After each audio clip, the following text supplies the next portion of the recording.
नमस्कार, मी आनंद पोहनेरकर आपल्या सर्वांचं महाराष्ट्रवाणी बातमीपत्रात स्वागत करतो. पाहूया आजची विशेष बातमी.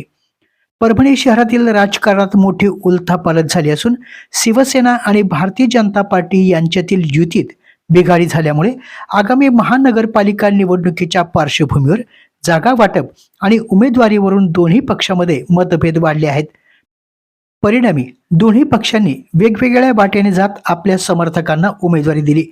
दिनांक 29 डिसेंबर रोजी रात्री घडलेल्या या राजकीय नाट्याचे परिणाम मंगळवारी पाहावयास मिळाले. परभणी महानगरपालिका निवडणुकीत हिंदुत्ववादी मताची विभागणी होऊ नये यासाठी शिवसेना आणि भारतीय जनता पार्टीच्या स्थानिक नेत्यांनी युती करण्याचा निर्णय घेतला.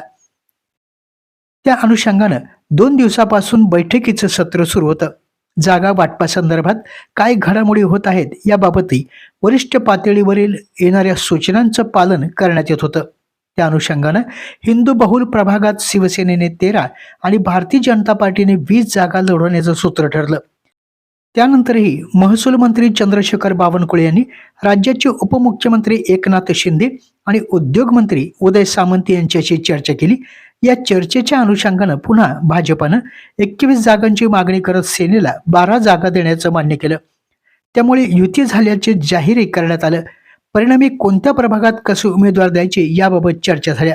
मात्र 29 डिसेंबर रोजी भारतीय जनता पार्टीच्या स्थानिक नेत्यांनी महसूल मंत्री बावनकुळे यांच्या आदेशाला डावलून ही युती तोडण्याचा निर्णय घेतला. त्यामुळे दोन्ही पक्षातील नेत्यांनी आपापल्या समर्थकांना अधिकृत फॉर्मचं वाटप हे मंगळवारी केलं.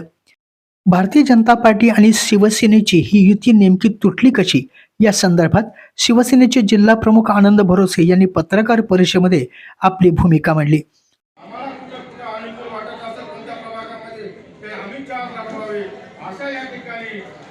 ह्या प्रभागामध्ये वाटणी झाली आणि त्यासोबतच या ठिकाणी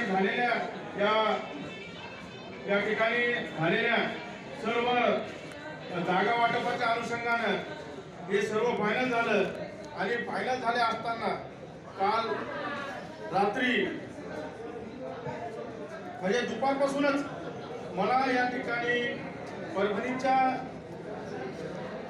भारतीय जनता पार्टीचे जे नेते मंडळी आहे म्हणजे पालकमंत्री मेघना बोर्डीकर यांनी सांगितलं की आम्हाला एक जागा या ठिकाणी द्यायला मग तुम्ही 13 ऐवजी 12 या ठिकाणी लढवा. पण या ठिकाणी मी तुम्हाला सांगतो की जो प्रस्ताव आमच्या नेत्यांनी मंजूर केलेला आहे त्यांना आम्ही सांगितलं की नेत्यांचे आदेश आले तर आम्ही या ठिकाणी कुठेतरी तडजोड करू. पण त्या ठिकाणी मग सायंकाळी माननीय आमदार बावनकुळे साहेबांचा मला फोन आला.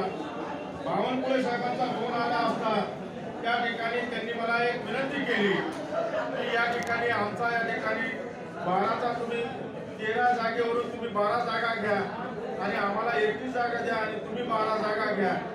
मी साहेबांना सरळ सांगितलं की तुम्ही म्हणताय पण आम्हालाही म्हणून आमच्या नेत्यांचा आदेश आला तर निश्चित प्रमाणामध्ये नेत्यांनी जो आदेश दिला तो आम्हाला संवाद असेल. पुढे बोलताना जिल्हा प्रमुख आनंद भरोसे म्हणाले, युतीमध्ये मिठाचा खडा टाकण्याचं पाप वरपुडकर साहेबांनी या ठिकाणी केलेलं आहे. त्यांनी माननीय आमदार बावनकुळे साहेबांचा सुद्धा या ठिकाणी मान ठेवला नाही आणि स्वतःच्या स्वार्थासाठी स्वतःच्या घरासाठी स्वतःच्या घरकाम करणाऱ्या व्यक्तीसाठी त्यांनी ही या ठिकाणी युती मोडण्याचं पाप हे केलेलं आहे. या पत्रकार परिषदेत शिवसेनेचे नेते प्रवीण देशमुख, महानगर जिल्हाध्यक्ष माणिक पोंडे, महिला आघाडी जिल्हाध्यक्षा गीता सूर्यवंशी, माजी जिल्हाध्यक्षा सरखुबाई लटपटे, माजी नगरसेवक शेख शब्बीर यांच्यासह पदाधिकारी मोठ्या संख्येनं उपस्थित होते. दरम्यान शिवसेनेचे जिल्हा प्रमुख आनंद भरोसे यांनी केलेल्या आरोपाच्या अनुषंगानं आज माजी राज्यमंत्री सुरेश वरपुडकर यांनी पत्रकारांशी संवाद साधला. परभणी महानगरपालिकेच्या निवडणुकीत आमच्या जागा आणि आमचेच उमेदवार रिंगणात उतरण्याचा शिवसेना शिंदे गटाचा खटाटोप हा शिवसेना भाजप युतीतील जागा वाटपाच्या फॉर्म्युल्यासाठी लढल्याचा गंभीर आरोप भारतीय जनता पार्टीचे नेते तथा माजी राज्यमंत्री सुरेश वरपुडकर यांनी केला. शिवसेनेसोबत युतीसाठी भाजपने टोकाचे प्रयत्न केले, परंतु शिवसेनेने अखेरपर्यंत अवास्तव मागण्या करत आडेलतट्टूपणा राखला, असंही ते म्हणाले. महायुतीतील शिवसेनेबरोबर युती व्हावी यासाठी आपण सर्वप्रथम पुढाकार घेतला, त्या दृष्टीनं पावले उचलली. शिवसेनेच्या नेते मंडळीशी संपर्क साधून चर्चा सुरू केली. या चर्चेच्या फेऱ्यात सुद्धा सातत्याने सकारात्मक दृष्टिकोन ठेवला, परंतु चर्चेच्या पहिल्या फेरीपासूनच शिवसेनेच्या नेते मंडळींनी जागा वाटपाच्या फॉर्म्युल्यात भारतीय जनता पार्टीचे प्राबल्य असणाऱ्या प्रभागामधूनच अधिकाधिक समप्रमाणात जागा मिळाव्यात यासाठी मोठा हट्टास धरला. या प्रस्तावास भाजपने स्पष्ट निकाल दिल्यानंतरही प्रत्येकी एका जागेच्या मागणीचा दुसरा प्रस्ताव पुढे आला. या प्रस्तावावर आम्ही सकारात्मक प्रतिसाद दिला, परंतु शिवसेना नेते मंडळींनी या प्रस्तावावरील तपशिलावर चर्चेत आमच्याच जागांचा हट्ट करतेवेळी त्यावरील आम्ही निश्चित केलेले संभाव्य उमेदवारांना शिवसेनेकडून रिंगणात उतरू असा बालहट्ट करत आश्चर्याचा धक्का दिला, असंही वरपुडकर यांनी यावेळी स्पष्ट केलं. आपल्या जिल्ह्यातील अपडेट बातम्या पाहण्यासाठी आमच्या महाराष्ट्रवाणी या चॅनलला लाईक करा, सबस्क्राईब करा आणि शेअर करा. धन्यवाद.